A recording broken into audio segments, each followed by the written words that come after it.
है कि कुछ हवारी जो हैं इस वक्त यहाँ पर कुछ देर पहले यहाँ पे कुछ प्रेस कॉन्फ्रेंस करके गए और अपनी अजीब अजीब मंतक छोड़कर गए। उन हवारियों के बारे में भी हम बात करेंगे। इस तरह 2 से 3 हवारी थे और अभी आधे घंटे बाद एक और जो है वो जोकर आएंगे और वो भी आके अपनी कहानी सुना के जाएंगे। लेकिन देखें पाकिस्तान तहरीक इंसाफ का काम क्या है।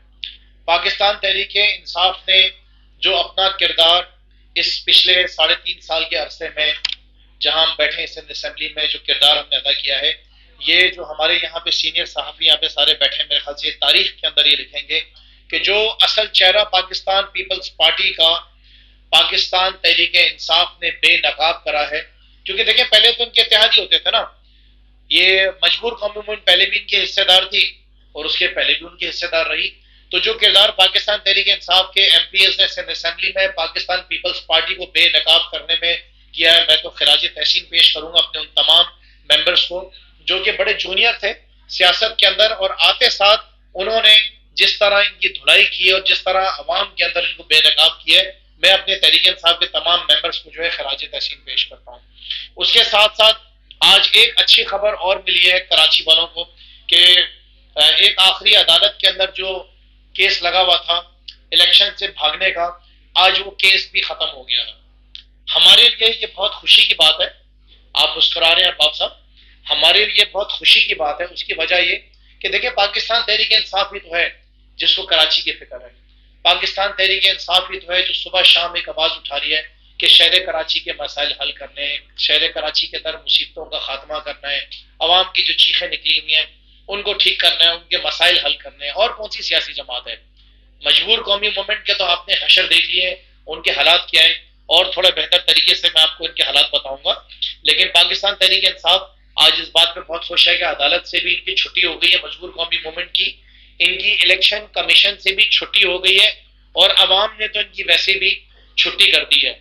अब ये सब इकट्ठे हो रहे हैं तो हमारे लिए तो बहुत अच्छा है, हमारे लिए तो बहुत अच्छा है। इनके लिए इनका इकट्ठा होना, इनका शिकार करने में हमें बड़ी आसानी होगी जब इकट्ठे हो जाएंगे। पहले तो तितर बितर थे तो कभी उधर शिकार कभी इधर शिकार, तो इंशाल्लाह ताला भी एक ही जगह बैठकर इनको एक साथ ही हम हराएंगे और इनको ये तारीखी हार होने लगी है। देखिए मजबूर कौमी मूवमेंट इनको मैं क्यों बोलता हूँ, आपको याद हो कि इनका जो मेयर था वसीम अख्तर, वो उसने 4 साल ये बोलता रहा कि मैं मजबूर हूँ, मेरे पास इख्तियारात नहीं है, मैं मजबूर हूँ, मैं कुछ कर नहीं सकता हूँ, मैं मजबूर हूँ, मैं कुछ देख नहीं सकता हूँ, मैं अंधा हूँ, शहर का गंद, शहर के कचरा, शहर के मसाइल। 4 साल इनके मेयर ने कराची के अंदर रो रो के अपना वक्त गुजार दिया और आज ये वापस इकट्ठे हो रहे हैं और ये ख्वाब देख रहे हैं कि ये इकट्ठे होके लोग इनको जो है वोट दे देंगे। मैं आज कराची वालों को बताना चाहता हूं कि इनका रोना धोना असल में है क्या, शायद आपको मालूम नहीं है। हकीकत यह है कि मजबूर कौमी मूवमेंट ने शहर कराची के अंदर 80 यूनियन काउंसिल्स के अंदर अपने लोग खड़े ही नहीं करे।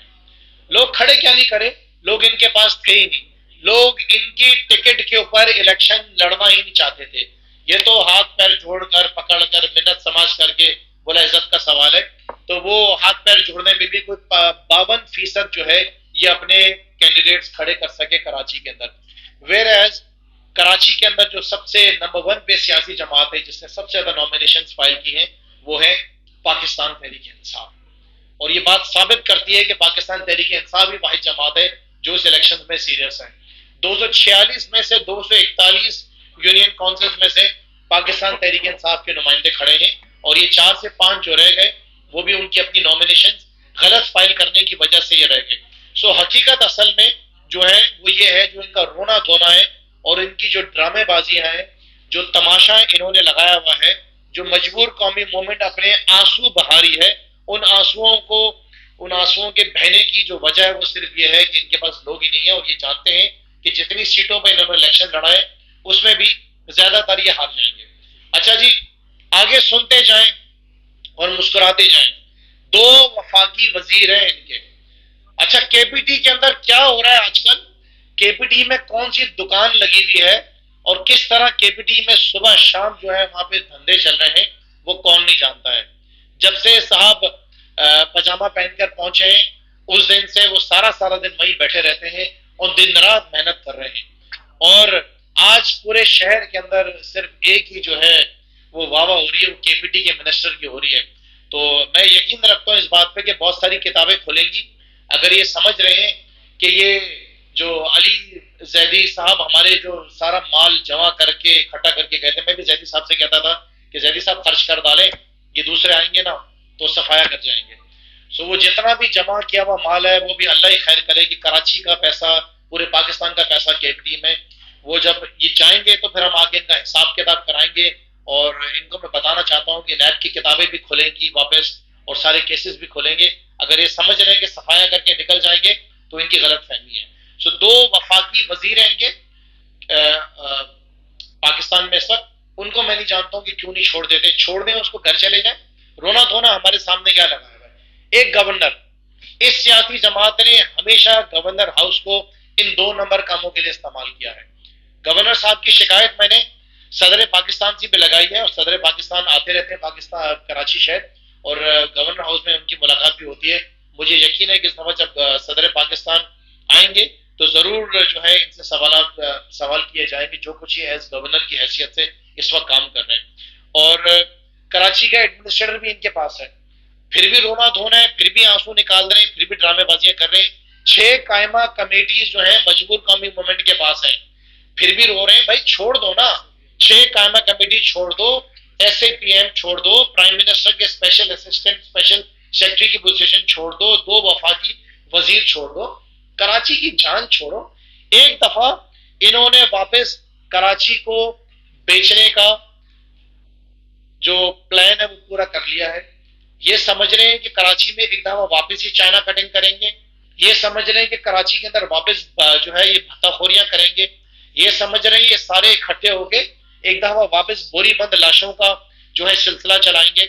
ये समझ रहे हैं कि मुसलमानों का जो फर्ज एक हमारा है कि हज की अदायगी कुर्बानी करना, उसमें वो कुर्बानी की खाले हमारी फिर से छीनेंगे। ये समझ रहे हैं कि लोगों की गाड़ियां जलाओ गिराव होगा, और उसके साथ साथ ये भी समझ रहे हैं कि हड़तालें होंगी शहर कराची के अंदर। ऐसा कुछ भी नहीं कर सकोगे तुम, ये मैं ऑपरेटर को भी बताना चाहता हूँ और उसके साथ साथ इनके बाकी जितने भी उनको भी बताना चाहता हूँ। मजे की बात, इस जमात के अंदर 2 वो लोग हैं जो दोनों के साबिक मेयर हैं और दोनों शहर कराची के अंदर जिन्होंने इस शहर को बर्बाद किया और अपना हिस्सा डाला। लेकिन मजे की बात यह है कि इनके साथ साथ पाकिस्तान पीपल्स पार्टी जो कि इनकी हमेशा से हिस्सेदार रही, जिसको कराची के शहरियों ने हमेशा मुस्तरद किया। पाकिस्तान पीपल्स पार्टी को क्यों मुस्तरद किया कराची वालों ने, मैं आपको उसकी एक मिसाल देता हूं। और आने वाले इस इलेक्शंस के अंदर भी इनको कराची वाले मुस्तरद करेंगे। क्या वजह? एक इलाका जिसको कहते हैं मलिर, ये वो मलिर का इलाका जहां पे पाकिस्तान पीपल्स पार्टी कराची शहर में वाहिद इलाका पिछले 60 साल से जीतती हुई आ रही है। 60 से 62 सालों से पीपल्स पार्टी जब इलेक्शन हुए मलिर में जीतती हुई आ रही है। आप जाएं जरा मलिर के लोगों का हाल देखें। मलिर के बच्चों के पास ना स्कूलों में तालीम है, ना वहां पे बेसिक हेल्थ यूनिट्स हैं, ना वहां पे सड़कें बनी हुई हैं, ना वहां पे लोग अपनी जिंदगी जो है गुजार सकें कि उनको पीने का पानी मिल जाए। आखिरी बाई इलेक्शन हुआ था मलिर के इलाके में, मुझे मटकों के अंदर औरतें घूमती हुई नजर आ रही थी, मटके उठाई पानी ढूंढ रही थी। और 60 साल से पाकिस्तान पीपल्स पार्टी इस इलाके से इलेक्शन जीतती हुई आ रही है और कहती है कि हम जो है मेयर बनाएंगे कराची का, ये कहती है। सो जो वजह है इनकी जो कारनामे हैं वो भी मैं आपको बताऊंगा कि जो इन्होंने करा है मलिर के अंदर, वो सबसे जो जबरदस्त काम किया वो जमीनों का काम किया। पाकिस्तान पीपल्स पार्टी पूरी दुनिया में जो पहचानी जाती है वो जमीनों के कारोबार के अंदर पहचानी जाती है।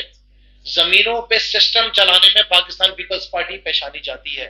और जो सबसे जबरदस्त सिस्टम पाकिस्तान पीपल्स पार्टी ने चलाया है जमीनों पे, वो मलिर के इलाकों में लगाया है।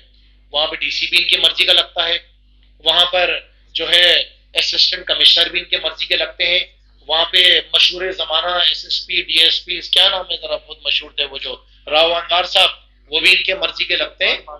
तो आजकल इरफान बहादुर साहब हैं, वो वहां के मामला बड़े बेहतरीन तरीके से चला रहे हैं और बड़ा ही पुरअमन इलाका है ये। पाकिस्तान पीपल्स पार्टी में अपने तमाम यहाँ पे बैठे हुए सीनियर साथियों को बताना चाहूंगा, बल्कि मैं तो शागिर्द हूं, आप लोगों का मुझसे ज्यादा बेहतर जानते हैं कि इन्होंने कराची शहर को दुनिया में लकब दिलवाया है गंदा तरीन शहर।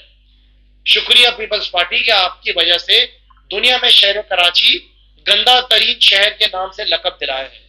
पाकिस्तान पीपल्स पार्टी ने एक और लकब दिलाया है कराची शहर को, दुनिया का आलूदा तरीन शहर। शुक्रिया बोले पीपल्स पार्टी को कि इन्होंने एक जगह और नाम लिखवाया है। और क्या क्या कारनामे इनके, और इनके ये कारनामे हैं कि शहर कराची जो है वो दुनिया के अंदर इस वक्त सबसे ज्यादा गैर महफूज शहर है। गैर महफूज शहर, जहां पे आपकी माए बहनें निकलती हैं तो कानों से बालियां छीन ली जाती हैं, हाथों से कड़े काट लिए जाते हैं, जेबों से मोबाइल फोन निकाल लिए जाते हैं, मोटरसाइकिलों से जो है ना नौजवानों की मोटरसाइकिलें ले ली जाती हैं, गाड़ियां छीन ली जाती हैं, घरों में डकैतियां, घरों में चोरी।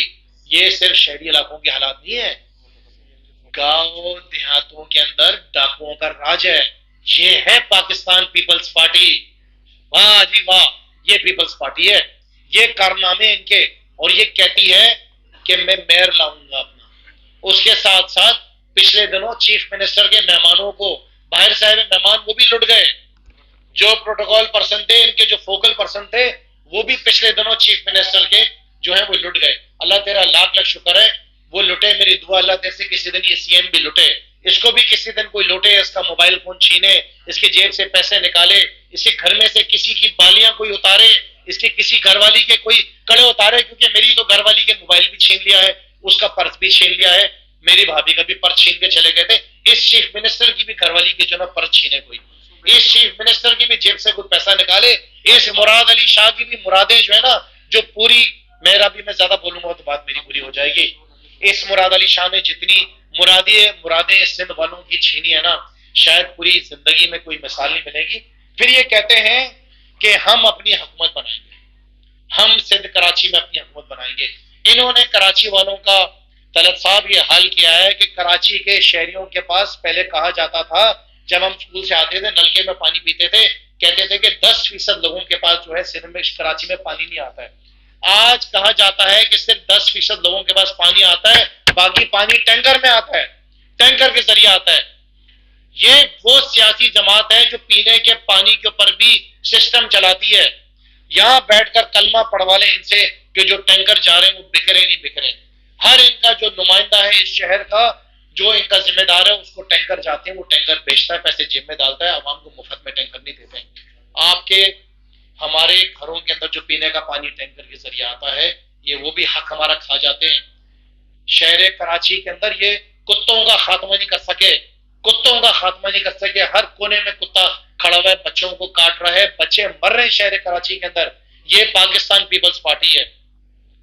मैं खराज तहसीन पेश करता हूँ आसिफ अली जरदारी की हमशीरा को, जिन्होंने असेंबली में खड़े होकर बोला कि मैं मानती हूँ कि ये बहुत बड़ा मसला है और हम इसको नाकाम करने, इसको खत्म करने में हम नाकाम हो गए। मैं सलाम देता हूँ कि उस औरत ने कम से कम माना तो सही कि ये इनके साथ बैठे हुए सारे नालायक हैं।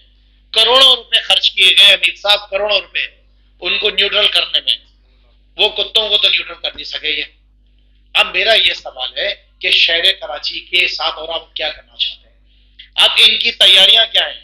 जो मजबूर कौमी मूवमेंट थी, उन्होंने 3 प्लान बनाए हुए थे, 3 प्लान।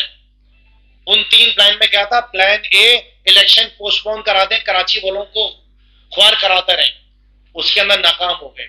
मजबूर कौमी मूवमेंट का जो दूसरा प्लान है वो ये है कि इलेक्शन से बाइकआउट करें, भाग जाओ, जान छोड़ो हमारी। और इनका प्लान सी है कि ये ठप्पे मारेंगे। ये तीनों क्यों इकट्ठे हुए? स्पेशलाइज किस चीज में करते हैं? इसी चीज के अंदर तो स्पेशलाइज करते हैं।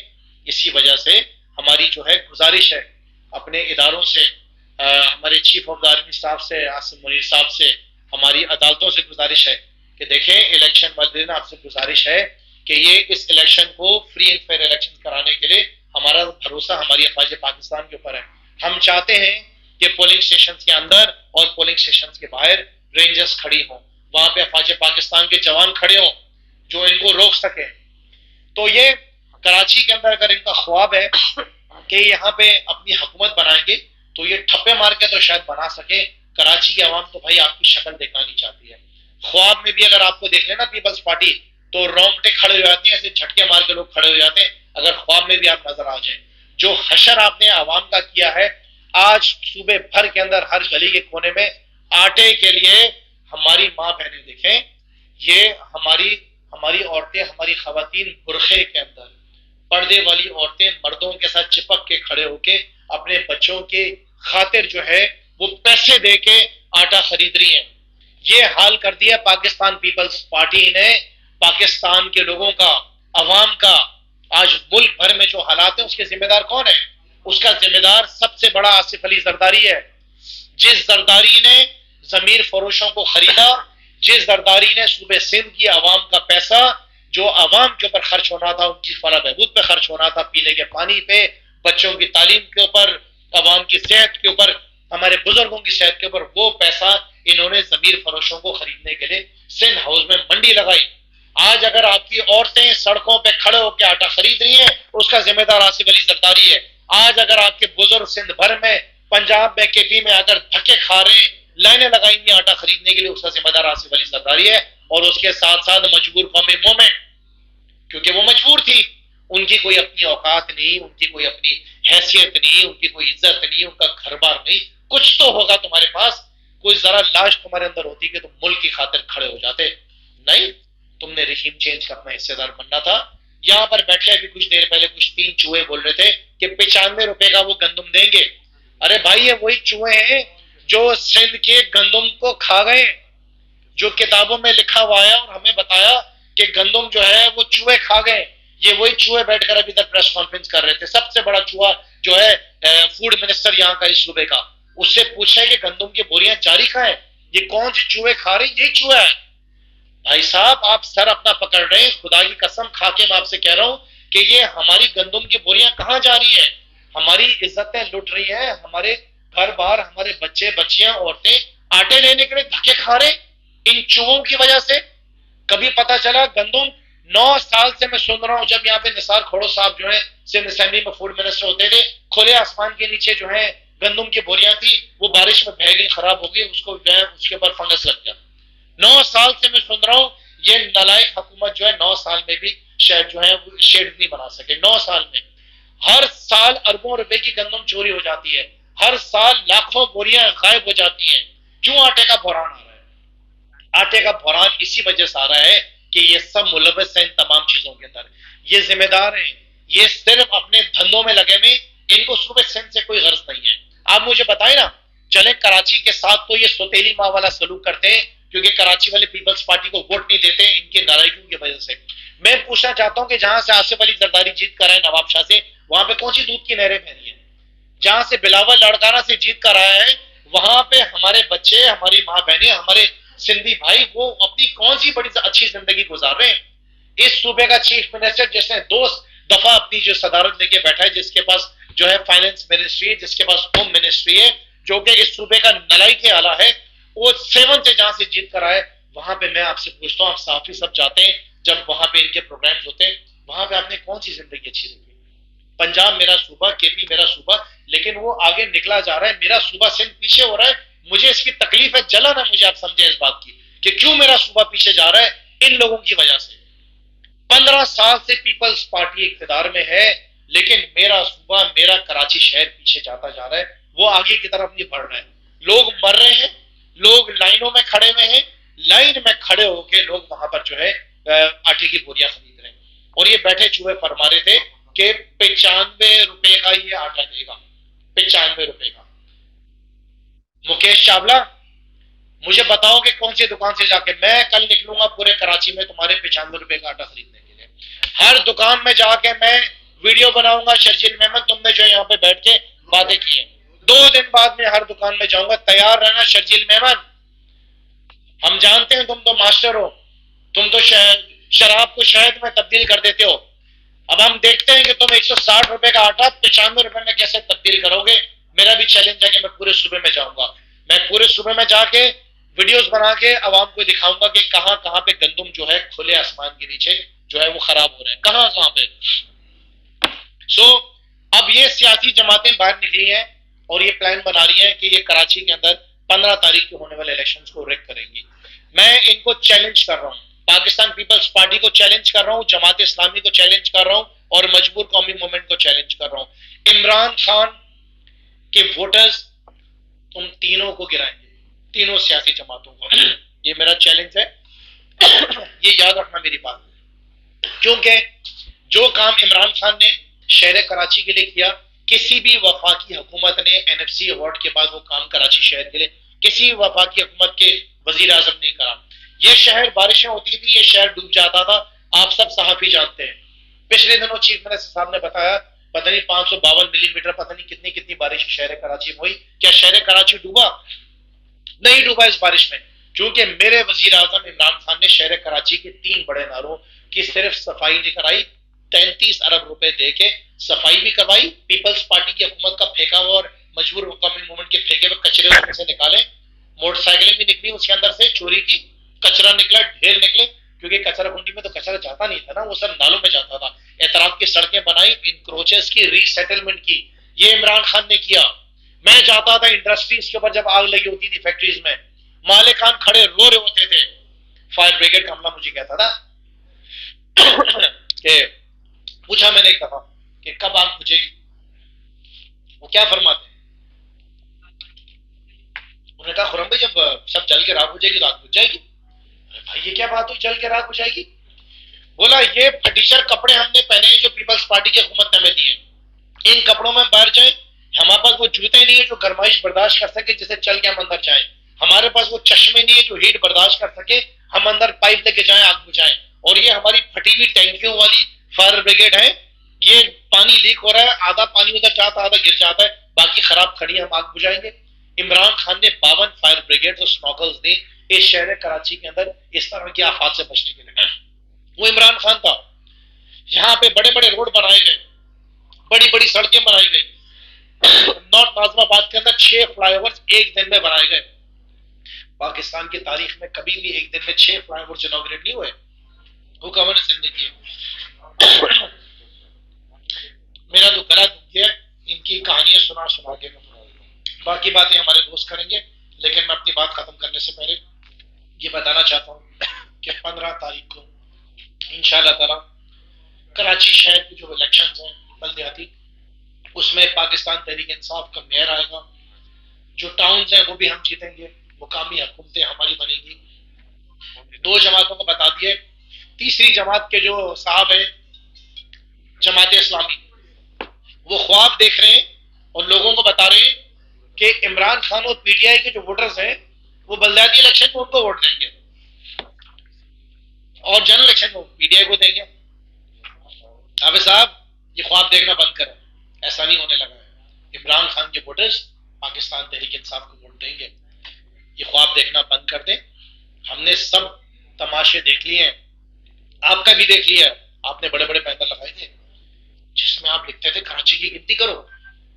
अरे भाई असद उमर ने तो गिनती के लिए पैसे रखवाए में, अब क्यों नहीं बैनर लग रहे? आप तो BTM है पीपल्स पार्टी की, आप उधर धरना देते हैं, पीछे से नासिर शाह आता है, ऐसे पता नहीं क्या दबाता है, आप हाथ दबाते हैं, आपके पैर दबाते हैं और आप कहते हैं खत्म धरना, एहतजाज खत्म। आपने क्या हासिल कर लिया बाहर 20 दिन का धरना देके? ये सारे तमाशे सारे खेल हम समझते हैं। कराची के शहरियों के पास सिर्फ एक चॉइस है, वो है इमरान खान। ये तो अल्लाह का शुक्र है कि कोविड जो है वो इमरान खान के दौर में आया।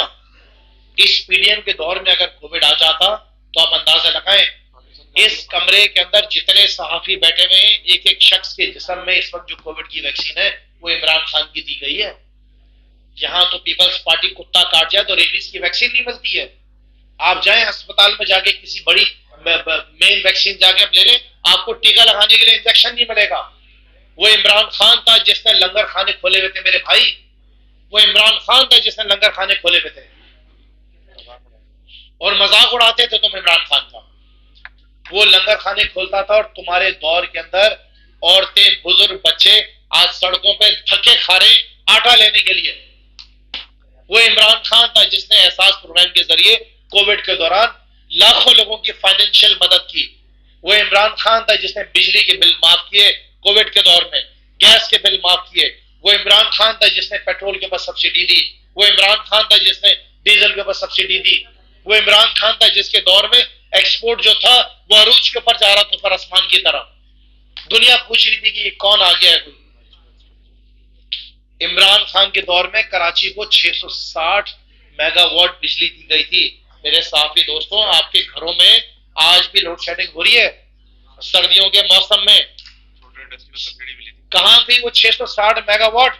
ये पीपल्स पार्टी तो इनकी इत्तेहादी है ना। पूरी पीपल्स पार्टी अगर कराची से वोट लेना चाहती है तो कराची वालों को लोड शेडिंग का खात्मा कराए। पूछे इनसे कराची वाले, पीडीएम का हिस्सा है, जवाब दे पीपल्स पार्टी कि आज क्यों शहर कराची के पास गैस नहीं है और इमरान खान कहां से बिजली और गैस लेकर आ रहा था? आज क्यों नहीं है? कैसे इमरान खान के दौर में मुर्गी सस्ती थी, गोश्त सस्ता था, सब्जियां सस्ती थी, दूध सस्ता था, बिजली सस्ती थी, गैस सस्ती थी। इसी पाकिस्तान से इमरान खान इस पूरे निजाम को चला रहा था मेरे भाई। अब हमारे पास सिर्फ एक रास्ता रह गया है कि हम सब मस्जिदों में बैठ जाएं, हमारी खवातीन घरों में जानमाज पे बैठ जाएं और अल्लाह से दुआ करें कि या अल्लाह ताला इन शैतानों से हमें छुटकारा अता फरमाए, क्योंकि ये शैतान हमें कहीं कहीं छोड़ेंगे। ये वो शैतान हुकूमत है परवरदिगार जिसने हमारी औरतों को मर्दों के बीच में घुसकर आटा अपने हलाल के पैसों से खरीदने पर मजबूर कर दिया है।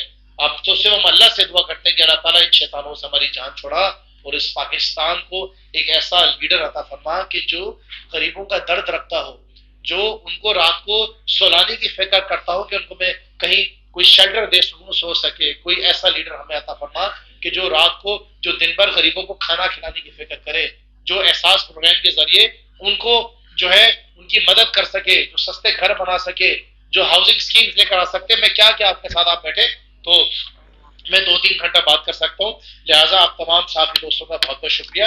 मैं आखिर में जो है कराची वालों को बस ये पैगाम देना चाहता हूँ कि कराची वालों इस बात के लिए तैयार रहो कि ये और इनके इत्तेहादी जो है ये तैयार है ठप्पे लगाने के लिए। उसका सिर्फ एक रास्ता है।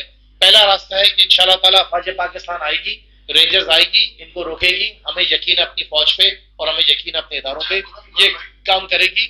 और आखिर में जो मैं आखिरी चीज आपको बता रहा हूँ कि दूसरी चीज यह है कि हर शख्स ने वोट डालने निकलना है, हर शख्स ने डालना है, वोट डालने निकलना है। और ये जो इलेक्शन है आपके, ये ऐसे इलेक्शन होने चाहिए कि जनरल इलेक्शन से जो है वो ज्यादा वोट कास्टिंग हो। और एक आखिरी चीज मुझे याद आ गई, केसीआर के ऊपर काम बंद हो गया है, पीपल्स पार्टी भी चुप, मजबूर कौम भी चुप। केसीआर पे काम बंद हो गया है। जो असद उमर ने शुरू करवाया था, असद उमर की मिनिस्ट्री ने, वो केसीआर पे काम बंद हो चुका है, ताला लग गया है। शुक्रिया आप सबका।